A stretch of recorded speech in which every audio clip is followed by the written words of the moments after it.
My father was taught me last year. Ma'alolele, welcome back to Soul Talk Season 2. We so hope that you're enjoying this series and that your relationship skills are improving as well. In this episode, Belinda's going to be talking about how to do assertiveness well. And to be honest with you, I'm probably going to rewatch this episode several times. Once with my life group, and then a bunch of times by myself. I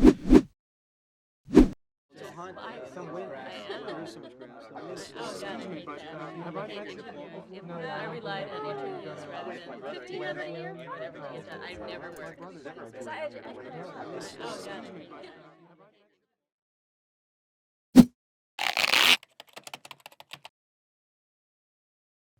Hi, and welcome back to Soul Talk Season 2.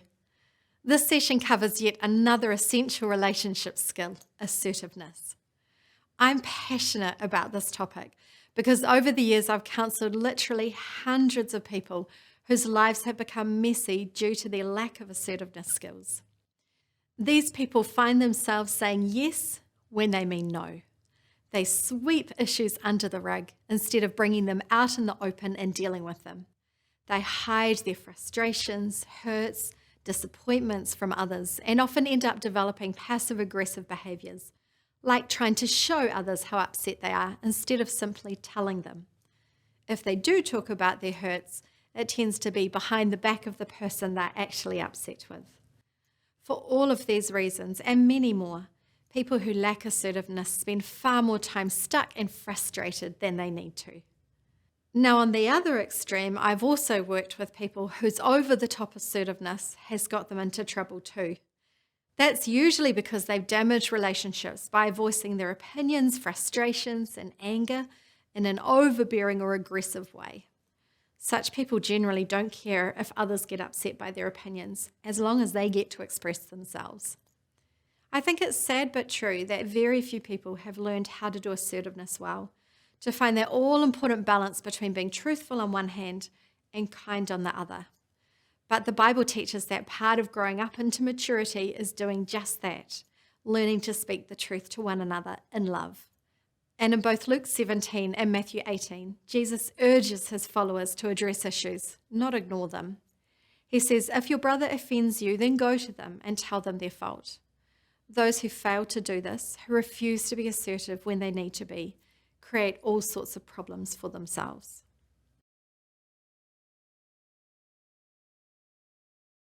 My experience of assertiveness when I was younger was quite extreme. I had people in my life that were very assertive, but probably not in the healthiest of ways. And so I guess my first experience of assertiveness was, just one person would have a say and that's how it went, and no one could sort of argue or no one else had a voice, and it left myself and other people feeling, I guess, a bit excluded and kind of isolated and not feeling like we had a voice in sort of any situation. So there sort of was no assertiveness. I just completely retreated in that area. One outcome of struggling with assertiveness was constantly feeling like I needed to rescue people.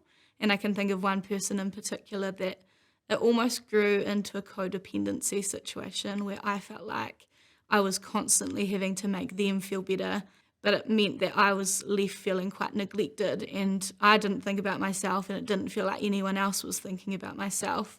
I was just always trying to rescue this person and trying to affirm them, even in situations that I didn't agree with their choices or the words that they used. I constantly felt like I needed to do that. And it made me, I guess, be in this tension of like feeling exhausted, not feeling like I quite knew what I was doing because I was younger, but also wanting to rescue this person and make them feel affirmed, take care of them. I think growing up, I didn't really learn anything about assertiveness. It wasn't like my parents put me through a course or sat me down and talked about it. It wasn't really nice. Like in relationships, it was I would adapt and change, and my empathy towards people, if they were assertive with me, I'd just kind of shrink back, feel awkward and adapt and change to what they were feeling and thinking and just go along with them. So sometimes they were assertive with me and I'd just feel awkward and be like, oh, okay, go with. Yeah, I think the worst fruit with not having this skill set of assertiveness in my life would have been when I was moving into leadership and management. And boy, like, did that show the holes in like my skill set? Because yeah, I could kind of go under the radar and be okay as part of a team. But then when I was moving to a team leader, man, I was in the deep end. I was swimming in the ocean with no floaties. It was crazy. Yeah. Within my marriage and as a mum, I struggled a lot with assertiveness. I think as a mum, I was just in default mode. So I would just sort of go along with things and hope that everything would sort of come into alignment and then kind of explode out of resentment or out of feeling rejected even by my own children at times. Within my marriage, I had adopted the thinking that he should just know what I need. It was a really damaging way to behave because he wanted to meet my needs and he wanted me to feel loved, but I didn't know how to express it at times, and so I would be really resentful, bitter, and then have these explosions that had mounted up over many weeks. And that really damaged our relationship because my husband thought that I was just sort of storing up all the stuff to fire at him. He didn't know that he'd been upsetting me at all because I wasn't expressing it to him. Lack of assertiveness really does create all sorts of issues. So why don't more people just learn how to do it? For some, the reason is quite simply that they're afraid. They're afraid of the response they might get from others, afraid of creating unnecessary conflict, or being rejected by someone they care about. Perhaps they've tried being assertive in the past and it didn't go well for them, so they're afraid to try again. Sometimes the thing they're afraid of is the experience of feeling a certain emotion that they've come to hate, one that they don't believe they can cope with. David Riddell refers to this phenomenon as having an unbearable feeling. These emotional bruises, if you like, are the result of a childhood trauma that leaves us believing the lie that there are some emotions we cannot handle. Now, obviously that isn't true. You and I can cope with any emotion, no matter how unpleasant it is. No feeling is fatal. However, those who've developed a fear of ever feeling rejected or mean, or that feeling of conflict or of disappointing others are extremely unlikely to be assertive just in case it pushes on those emotional bruises. So fear is one big reason why people won't be assertive. The other big reason, I believe, is what they've learnt to associate assertiveness with. Those whose minds have formed a negative association to assertiveness aren't likely to want to do it. I wonder what your association to assertiveness is.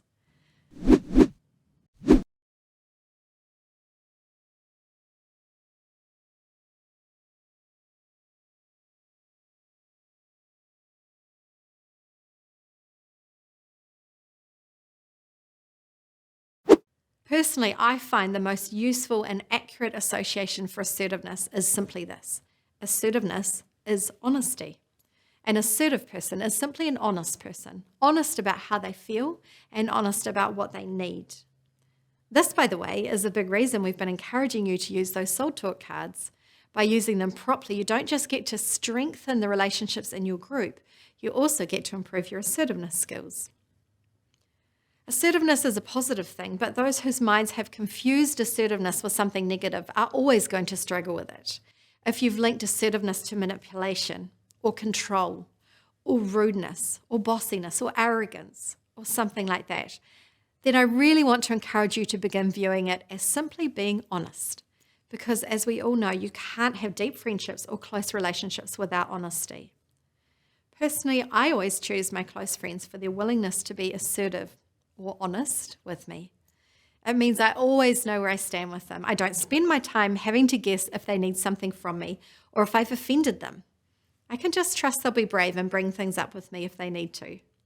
Done well, assertiveness is a wonderful skill and a tremendous blessing to relationships. So how do you do it well? The first thing I want to say is that there are some brilliant resources out there for those who are keen to learn. The best of these, in my opinion, is the Boundaries series, written by Henry Cloud and John Townsend. These two authors have published a bunch of books, ebooks, audiobooks, and even workbooks for life groups that want to learn how to do assertiveness well. They even have a free assertiveness test on their website, boundariesbooks.com. What else do I recommend? Well, if you're not used to being assertive, then I think it's a great idea to plan what you're going to say in advance. A little bit of practice on the way to work or on the way to your parents' house won't hurt. In fact, it can give you some much needed confidence and stop you from saying random stuff that you might regret later. If in doubt, run it by someone that you trust to get their feedback too. Whenever you are being assertive, it always pays to talk from your perspective. This means using the word I as much as possible. I need to get up early tomorrow morning, so I was wondering if the music could be turned off by 10 o'clock, please. Or, when that thing happened yesterday, I found myself feeling like this, and I was wondering if we could have a chat about that. The reason we want to say I a lot and not you is because sentences that start with you did this and you did that sound like an attack. They leave people feeling defensive. If that happens, you probably won't get anywhere. Another very useful idea when you're learning to be assertive is to begin looking for it and valuing it in others. Consider this: no one you know, including yourself, is a mind reader. That's why assertiveness is so important. If we can learn to do clear, proactive communication consistently, then we'll no longer need to guess what others need because we'll know what they need. If in your family or friendship group or workplace or church you get good at being assertive, then you'll no longer need mind games or guessing games. You no longer need to take offense when none was intended, and there'll be a lot less anger. Why is that? Well, because assertive people don't get angry very often. Instead of bottling up their frustration, they say what they need to and they find resolution long before things get bad. So honor assertiveness, look for it in your day and start to appreciate and admire it in others. I talked about unbearable feelings earlier, and if you think you might have been avoiding assertiveness because you're afraid of a specific emotion, like conflict, rejection, or disappointing others, then in order to be assertive, you're going to have to learn how to coach yourself through that fear. One huge key to achieving this is to retrain your mind to understand that the emotion you're afraid of is just an emotion. It may be unpleasant, but it can't do you any harm. The reality is other people can cope with this feeling, so you can learn to cope with it too. If you feel like you need the help of a decent counsellor with this one, then get some recommendations and make a booking to see one soon. Finally, if a thing is worth doing, then it's worth doing badly while you get good at it. Therefore, if you're new to assertiveness, don't expect to be an expert at it straight away. You're going to need some practice. And so I want to recommend that you find some safe people to practice your assertiveness on. Just pick a couple of people who you know have good mental and emotional health and say to them, hey, I've realized that I'm not very good at being assertive and I want to be. So would it be okay if I practice on you? This might seem really weird, but trust me, if you can't have an honest conversation about what you want or don't want with people who love you and have good mental and emotional health, then you really don't stand a chance with the more difficult people in your life.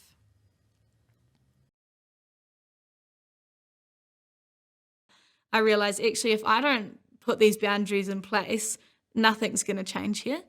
I needed to do something in the situation. And so it meant that, I had conversations with friends and family about, I just shared with them, actually, these are the things that I need.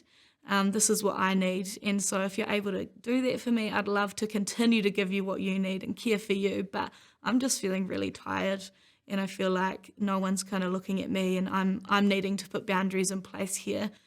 I can remember the first few were so hard and I just sugarcoated them and it actually didn't work because the person didn't understand what I was trying to say. So I learned that I needed to just be honest, and as hard as it was, I learned that there can actually be a beautiful combination of kindness and honesty together. That kindness doesn't mean that I have to rescue someone else. One of the incredible things that I've learned in this process of growing assertiveness is the importance of having people around me who are good at this. And I'm so thankful, especially in the last few years, just people who've been around me who just are awesome at being assertive in a really healthy way. Again, that combination of kindness and honesty. But that's been the biggest thing for me, is learning from others, being able to watch others be assertive with people. And so I'm so grateful. And that's something that I think I'll continue to do going forward, is just look for people who are good at these things that I'm not good at and surround myself with them. And so that's been a really big encouragement for me, is just getting alongside others who can show me and teach me how to do assertiveness really well. Some of the things that really helped was having coaches. So having someone above me that I could go to at work and get some tools and tips, having external supervision. And, each time I'd go to them and it was with similar things around, I think there's something there around assertiveness. And I was like, maybe not. But over months and years of going back with the same issues, it was actually, no, this is painful. And so we really dug in deep and explored some of those things. And one of the things that I held on to was a truth coach. To be clear is to be kind. And that helped remove that misbelief that I had around being assertive as rude and unkind.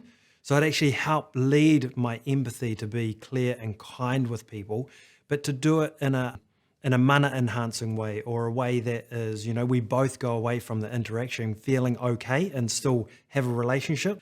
So, at the age of 40 now, and I've been going on this journey of assertiveness for 3 years, I think, oh man, this would have been gold to know in my early age.